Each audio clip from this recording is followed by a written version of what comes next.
that word for many gods and goddesses again? Yeah, it's polytheism. They probably had that because somebody's got to be in charge of the sun. Who's going to make it rain? Well, the rain god can do that. Today we had Dr. Ostrand come in, who is an archaeologist, and he spoke to our entire 6th grade about ancient and modern Egypt. This presentation was important to have because it matches up with our curriculum this year. We're studying ancient history. Right now we're studying the Fertile Crescent and Mesopotamia and the civilizations that were occurring. Next chapter is Egypt and Nubia, so this will correlate perfectly with our chapter coming up. And in general terms, I wanted to talk about ancient Egypt, some of the things that they should be able to see there.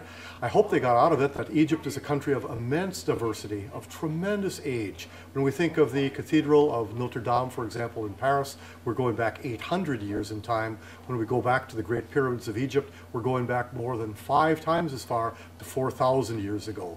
We're looking at pyramids which were a time and a half the length of a football field if it were stood up on end. So they're amazingly large. We've got structures for the kids to look at with different languages. We can go into a tomb and figure out where the name of the deceased individual was.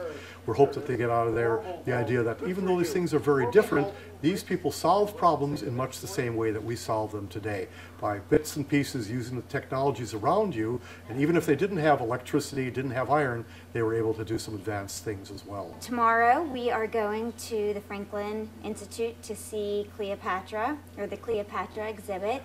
And students will be looking at artifacts that were found from the city of Alexandria, and they'll be completing a scavenger hunt as a way to look and read about the information. We went into the Cleopatra exhibit and we learned a lot of interesting things about her, and my favorite part was the room with all the statues that were in her palace, and it showed a lot of her jewels and all of her friends and her husband. We learned about who she loved and what was precious to her.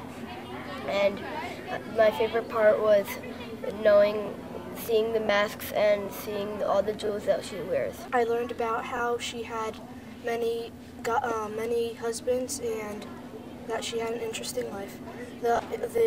My favorite part was when we met the archaeologist, how he found everything that was there.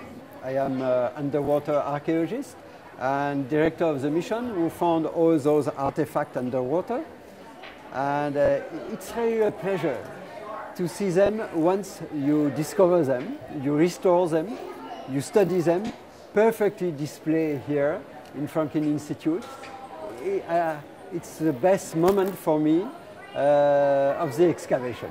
What is very, very amazing also is to see all those kids which are fascinated by those objects, you know, coming from underwater and having more than 3,000 years, 2,500 years for some of those.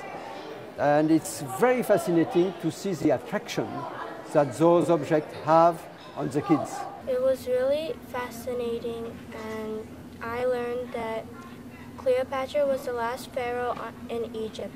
I learned that Cleopatra was the most famous queen of Egypt, and my favorite part was when we got to meet the archaeologist.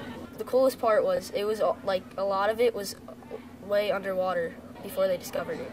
And then they pulled it out and put it in the museum, and then now we just look at it. One of the most interesting pieces for the children was, because the presenter had mentioned it yesterday, was a piece of paper or papyrus that Cleopatra probably had actually written on. Our presenter had mentioned that yesterday and kind of showed it on a slide, and today at the Franklin Institute the students actually saw the real thing, and that was really exciting to tie it in all together. For all these stories and more, visit nptv.npenn.org.